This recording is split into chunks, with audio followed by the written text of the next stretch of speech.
जय हिंद गाइस। मैं हूं विट्ठल सूर्यवंशी, एमडीएस कंप्यूटर नलखेड़ा से। आज हम मनोविज्ञान का अध्ययन करेंगे। मनोविज्ञान के अंतर्गत हम शिक्षा मनोविज्ञान का अध्ययन करेंगे। तो चलिए हम अध्ययन करते हैं। मनोविज्ञान को हम अंग्रेजी में साइकोलॉजी कहते हैं। मनोविज्ञान को हम अंग्रेजी में क्या कहते हैं? साइकोलॉजी कहते हैं। ये जो साइकोलॉजी जो शब्द है, इस साइकोलॉजी शब्द की उत्पत्ति लैटिन भाषा से हुई है। साइकोलॉजी शब्द की उत्पत्ति कहाँ से हुई है? तो साइकोलॉजी शब्द की उत्पत्ति हुई है लैटिन भाषा से। साइकोलॉजी शब्द साइकी प्लस लोगस से मिलकर बना है, जिसका अर्थ है आत्मा या मन का अध्ययन।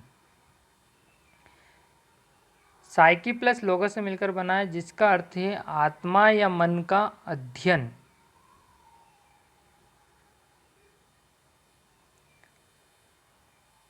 हम मनोविज्ञान पढ़ रहे हैं। मनोविज्ञान के अंतर्गत हम शिक्षा मनोविज्ञान पढ़ेंगे। तो हम यह जान लेते हैं कि मनोविज्ञान जो विषय है, ये किसकी शाखा है। तो यह जानना भी हमारे लिए ज़रूरी है। मनोविज्ञान जो है, यह दर्शन शास्त्र की शाखा है। और मनोविज्ञान की बहुत सारी शाखाएं हैं, जिनमें शिक्षा मनोविज्ञान और बाल विकास आदि हैं। बाल विकास को हम आगे पढ़ेंगे दूसरे वीडियो में, पर इस वीडियो में हम शिक्षा मनोविज्ञान को पढ़ लेते हैं। शिक्षा मनोविज्ञान की भी कुछ चीज़ें छूट जाएगी, जैसे कि शिक्षा मनोविज्ञान की परिभाषाएं मैं नेक्स्ट वीडियो में लेकर आ रहा हूँ। तो आपने अगर हमारे चैनल को सब्सक्राइब नहीं किया है तो सब्सक्राइब करके बेल आइकन को दबा लीजिएगा, ताकि हमारे चैनल के आपको और भी वीडियो इसी प्रकार से मिलते रहें। मैं आगे शिक्षा मनोविज्ञान की परिभाषा एवं आरटी एक्ट 2009 जैसे वीडियो लेकर आ रहा हूँ। और दोस्तों, मैं आपके लिए पीडीएफ भी उपलब्ध करवा रहा हूँ। आपको डिस्क्रिप्शन बॉक्स में इस वीडियो की पीडीएफ फाइल मिल जाएगी। पीडीएफ फाइल को लेने के लिए आप डिस्क्रिप्शन बॉक्स में से ले सकते हैं, या हमारे व्हाट्सएप नंबर है, ये भी मैं आपको डिस्क्रिप्शन बॉक्स में दे दूँगा। उस व्हाट्सएप नंबर पर संपर्क करके आप ले सकते हैं। और डिस्क्रिप्शन बॉक्स में हमारे और भी वीडियो आपको मिल जाएंगे, आप उसमें से देख लीजिएगा। शिक्षा मनोविज्ञान का अर्थ क्या है, तो हम पढ़ेंगे। सबसे पहले इसको दो टुकड़ों में बांटकर, शिक्षा क्या है और शिक्षा मनोविज्ञान क्या है। हम पढ़ते हैं शिक्षा क्या है। शिक्षा क्या है, इसके लिए जॉन डीवी नामक एक वैज्ञानिक है, उनका जो कथन है उससे हम समझेंगे कि शिक्षा क्या है। जॉन डीवी का मानना था कि शिक्षा ऐसी होनी चाहिए जो स्कूल छोड़ने के बाद भी काम आए। जॉन डीवी का मानना था कि शिक्षा ऐसी होनी चाहिए जो स्कूल छोड़ने के बाद भी काम आए। ये परिभाषा आपको याद करना है। अब याद करने की ट्रिक मैं बता देता हूँ। जान को छोड़ने के बाद भी जो चीज़ काम आए वह शिक्षा है। इसे आप रिलेटेड करके इसको याद रख सकते हैं। जान से मतलब हमारी जान निकल जाए, उसके बाद भी जो चीज़ काम आए वही शिक्षा है। आपको किसी न किसी चीज़ से रिलेटेड करके याद रखना होगा। मैं आपको इसी प्रकार से आगे भी और भी परिभाषाओं को एक दूसरे से लिंक करके बताऊंगा। बने रहिए, आप पूरे वीडियो को देखिए। शिक्षा मनोविज्ञान दो शब्दों से मिलकर बना है। शिक्षा और मनोविज्ञान, मनोविज्ञान को मानसिक प्रक्रियाओं, अनुभव और व्यवहार के वैज्ञानिक अध्ययन के रूप में परिभाषित किया जा सकता है। वहीं शिक्षा को इंसान के व्यक्तित्व के सर्वांगीण विकास के रूप में परिभाषित किया जा सकता है। शिक्षा मनोविज्ञान दो शब्दों से मिलकर बना है, शिक्षा और मनोविज्ञान। मनोविज्ञान को तो मानसिक प्रक्रियाओं, अनुभव और व्यवहार के वैज्ञानिक अध्ययन के रूप में परिभाषित किया जा सकता है। मनोविज्ञान जो है इसको मानसिक प्रक्रियाओं, अनुभव और व्यवहार के वैज्ञानिक अध्ययन के रूप में परिभाषित किया जा सकता है। वहीं शिक्षा को इंसान के व्यक्तित्व के सर्वांगीण विकास के रूप में परिभाषित किया जा सकता है। सर्वांगीण विकास में शारीरिक, संज्ञानात्मक, भावनात्मक किसी भी प्रकार का विकास हो सकता है।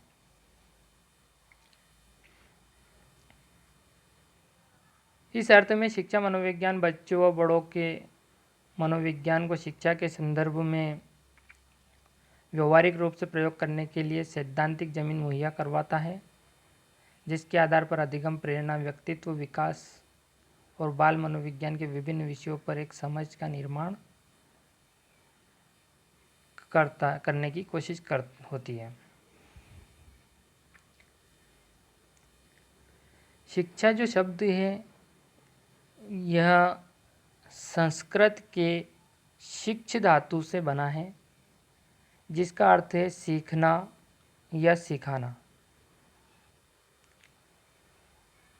यानी इस अर्थ में शिक्षा सीखने सिखाने की प्रक्रिया है। शिक्षा शब्द संस्कृत के शिक्ष धातु से बना है, जिसका अर्थ है सीखना या सिखाना। शिक्षा के लिए विद्या शब्द का भी प्रयोग किया जाता है, जिसका अर्थ होता है जानना। एजुकेशन शब्द जो है यही शिक्षा जो शब्द है उसको कहा जाता है, शिक्षा को एजुकेशन कहा जाता है अंग्रेजी में। और जो एजुकेशन जो शब्द है यह लैटिन भाषा के 4 शब्दों से मिलकर बना है। कितने शब्दों से मिलकर बना है? 4 शब्दों से। 4 शब्दों से मिलकर एजुकेशन शब्द बना है, जिसका अर्थ है प्रशिक्षित करना, अंदर से बाहर निकालना, पालन पोषण करना और आंतरिक से बाहर की तरफ जाना। अतः संक्षेप में कहा जा सकता है कि शिक्षा का अर्थ मनुष्य की आंतरिक शक्तियों को बाहर की तरफ आने के लिए प्रेरित करना। आंतरिक अर्थ मनुष्य की आंतरिक शक्तियों को बाहर की तरफ आने के लिए प्रेरित करना। जॉन एडम्स नामक जो वैज्ञानिक हैं उनके मुताबिक प्राचीन काल में शिक्षा जो होती थी वह शिक्षक केंद्रित थी। प्राचीन काल में शिक्षा शिक्षक केंद्रित थी, जिसके 2 छोर थे, एक तो शिक्षक और दूसरा शिक्षार्थी। बाद में जॉन डीवी ने शिक्षा को बाल केंद्रित बताते हुए इसके 3 केंद्रों का जिक्र किया, जो क्रमशः शिक्षक, शिक्षार्थी और पाठ्यक्रम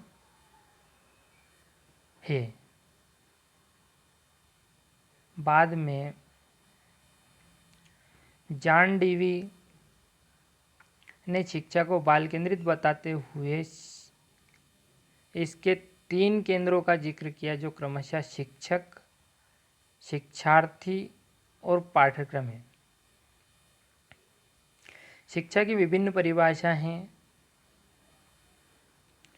जिसमें सबसे पहली परिभाषाएं हैं गीता के अनुसार शिक्षा की सर्वप्रथम जो परिभाषा है वो है गीता के अनुसार सा विद्या विमुक्त है। गीता के अनुसार जो परिभाषा है वह है सा विद्या विमुक्त है, यानी विद्या वही है जो बंधनों से मुक्त करे। सा विद्या विमुक्त है यानी विद्या वही है जो बंधनों से मुक्त करे। आप इसको रिलेटेड कर लीजिएगा, लिंक कर लीजिएगा। गीता ही एक ऐसी चीज़ है जो बंधनों से मुक्त करती है, ऐसा आप मान लीजिए और इस परिभाषा को याद रख लीजिए।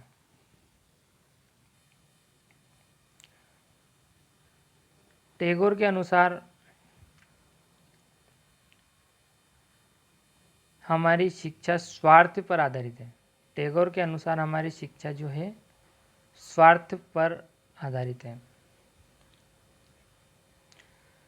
रविंद्रनाथ टैगोर जो है उनके अनुसार हमारी शिक्षा स्वार्थ पर आधारित है। स्वार्थ को आप रविंद्रनाथ का जो पूरा नाम है उससे लिंक कर लीजिए। रविंद्रनाथ में नाथ जो शब्द है उस नाथ को स्वार्थ से लिंक करके याद रखिएगा। रविंद्रनाथ टैगोर के अनुसार हमारी शिक्षा स्वार्थ पर आधारित है। नाथ के अनुसार स्वार्थ पर आधारित है।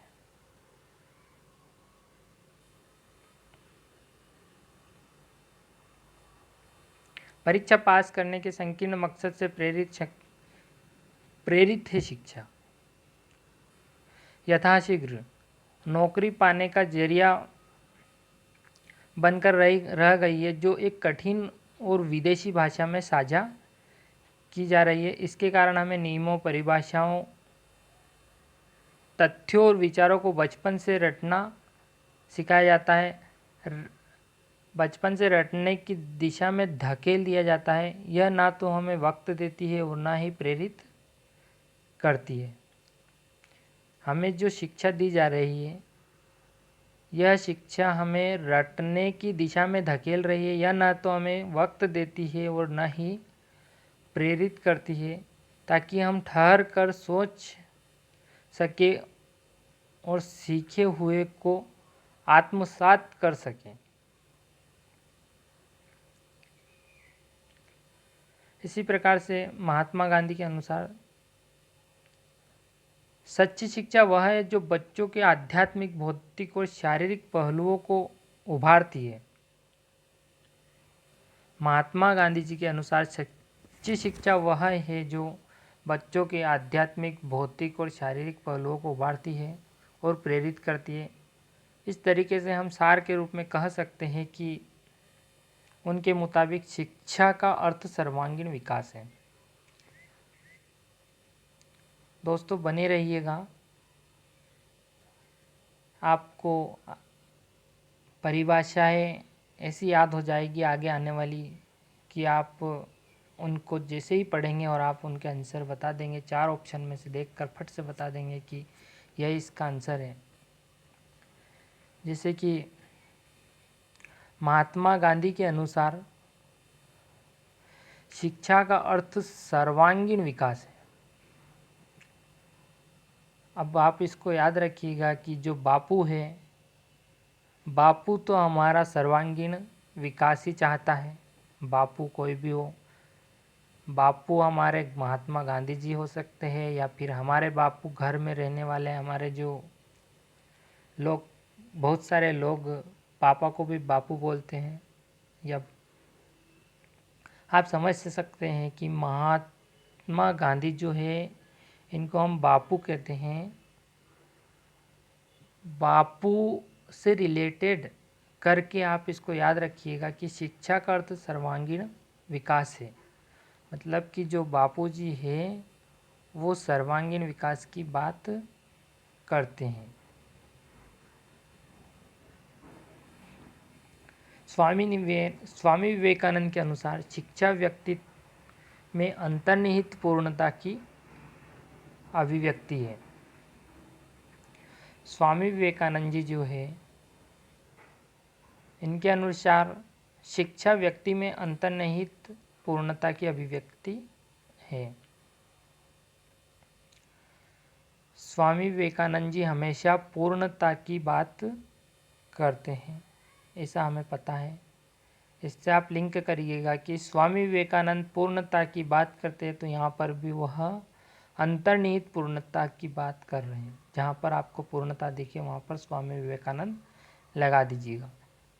शिक्षा व्यक्ति में अंतर्निहित पूर्णता की अभिव्यक्ति है। अरस्तु के अनुसार शिक्षा की परिभाषा है, शिक्षा मनुष्य की शक्तियों का विकास करती है। अरस्तु के अनुसार शिक्षा मनुष्य की शक्तियों का विकास करती है, विशेष रूप से मानसिक शक्तियों का विकास करती है, ताकि वह परम सत्य, शिव एवं सुंदर का चिंतन करने योग्य बन सके।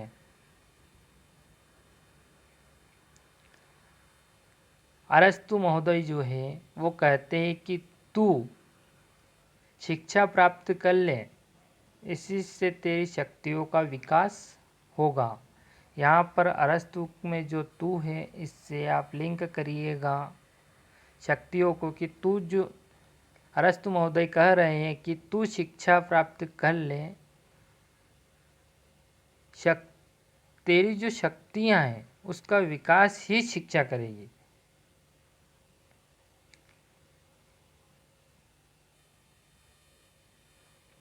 शारीरिक शिक्षा मनोविज्ञान क्या है यह हम पढ़ेंगे शिक्षा को पढ़ने के बाद में। शिक्षा मनोविज्ञान की एक व्यवहारिक शाखा है। शिक्षा मनोविज्ञान की एक कैसी शाखा है? व्यवहारिक शाखा है। ऑप्शन में पूछ सकते हैं आपसे कि शिक्षा मनोविज्ञान की कैसी शाखा है, तो आपको आंसर बताना होगा कि व्यवहारिक शाखा है।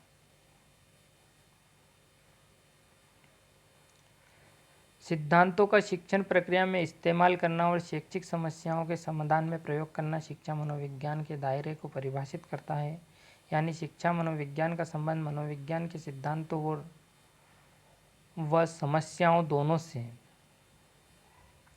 मनोविज्ञान व्यवहार का वैज्ञानिक अध्ययन करता है, जबकि शिक्षा में व्यवहार के परिमार्जन व सामाजिकरण के ऊपर ध्यान केंद्रित किया जाता है। शिक्षा मनोविज्ञान की परिभाषा है, हम पढ़ेंगे। शिक्षा मनोविज्ञान की परिभाषा जो है यही इम्पोर्टेंट है दोस्तों। जो परिभाषा है उस परिभाषाओं के ऊपर हमें फोकस करना है। सिर्फ हमें उसके अर्थ को समझते हुए परिभाषाओं को याद रखना है, और परिभाषाओं को मैं आपको किसी न किसी चीज़ से लिंक कर के याद करवा रहा हूँ, तो आप याद रखिएगा। Crow and crow. शिक्षा मनोविज्ञान व्यक्ति के जन्म से वृद्धावस्था तक सीखने के अनुभवों का वर्णन और व्याख्या करता है। क्रो एंड क्रो जो है उसका कहना है कि शिक्षा मनोविज्ञान व्यक्ति के जन्म से वृद्धावस्था तक सीखने के अनुभवों का वर्णन और व्याख्या करता है। आप इसको याद रखिएगा कि यहाँ पर दो कोए हैं, दो कोए मिलकर दो बातें बता रहे हैं। कौन कौन सी? जन्म से वृद्धावस्था तक की। दो कोए मिलकर दो बातें बता रहे हैं जन्म से वृद्धावस्था तक की सीखने के अनुभवों का वर्णन और व्याख्या करता है। दोस्तों, मैं जहाँ भी क्रो एंड क्रो की परिभाषा आएगी मैं आपको दो बातें बताऊंगा और दो बातें से आपको उस परिभाषाओं को याद करवा दूंगा। इसलिए आप यहाँ पर याद रखिएगा, क्रो एंड क्रो दो कोए हैं और दो बातें बता रहे हैं। काल्सनिक के अनुसार मनोविज्ञान के सिद्धांतों का उपयोग शिक्षा के क्षेत्र में करना शिक्षा मनोविज्ञान कहलाता है। काल्सनिक नाम का एक वैज्ञानिक है, वह कहता है कि मनोविज्ञान के सिद्धांतों का उपयोग शिक्षा के क्षेत्र में करना शिक्षा मनोविज्ञान कहलाता है।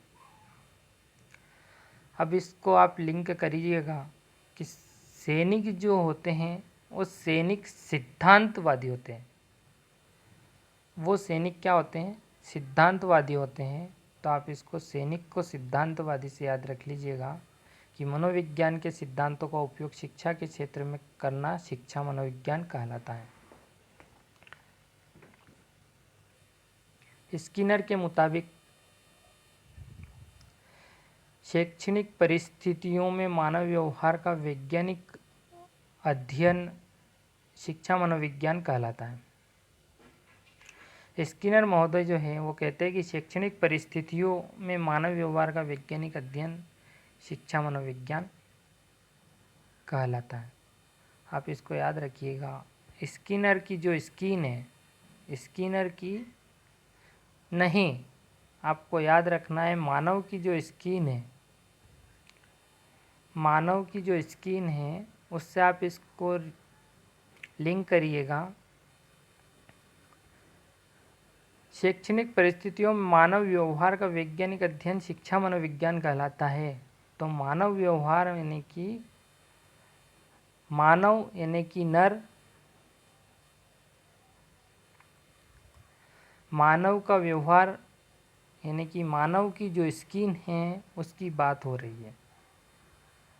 स्किनर के मुताबिक शैक्षणिक परिस्थितियों में मानव व्यवहार का वैज्ञानिक अध्ययन शिक्षा मनोविज्ञान कहलाता है। जेम्स ड्रेवर के अनुसार शिक्षा मनोविज्ञान मनोविज्ञान की वह शाखा है जो शिक्षा में मनोवैज्ञानिक सिद्धांतों तथा खोजों के प्रयोग के साथ ही शिक्षा की समस्याओं के मनोवैज्ञानिक अध्ययन से संबंधित है। शिक्षा मनोविज्ञान के अध्ययन का केंद्र शैक्षणिक परिस्थितियों में मानव व्यवहार है। इसे विज्ञान और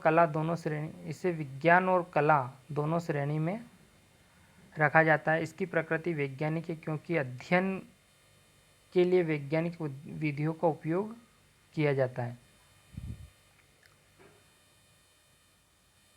जेम्स ड्रेवर की जो परिभाषा है बहुत बड़ी परिभाषा है। आपको पढ़ के ऐसा लग रहा होगा कि इसको कैसे याद करें, लेकिन मैं आपको इसकी भी ट्रिक बता रहा हूँ, ध्यान से देखिएगा। शिक्षा मनोविज्ञान मनोविज्ञान की वह शाखा है जो शिक्षा में मनोवैज्ञानिक सिद्धांत तथा खोजों के प्रयोग के साथ ही शिक्षा की समस्याओं के मनोवैज्ञानिक अध्ययन से संबंधित है।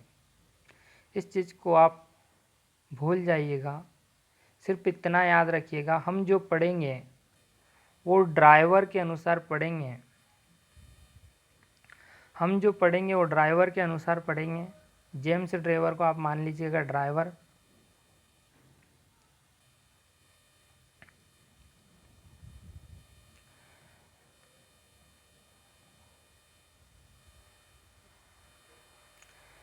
ड्राइवर जो है शैक्षणिक परिस्थितियों में मानव व्यवहार है।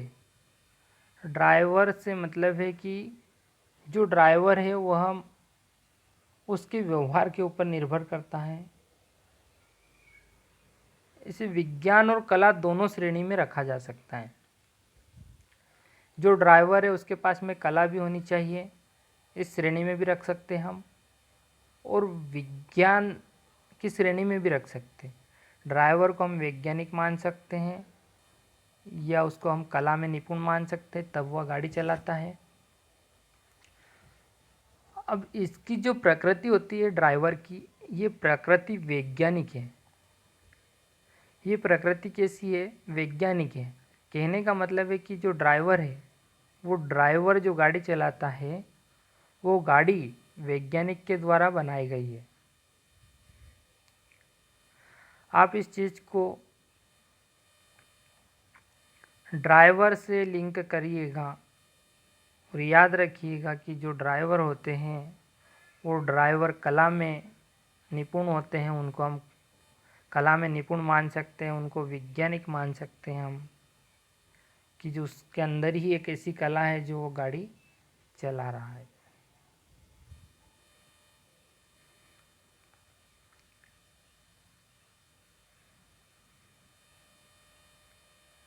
दोस्तों, ये हमारा हुआ वीडियो कंप्लीट। मैंने वीडियो बनाने की कोशिश की है।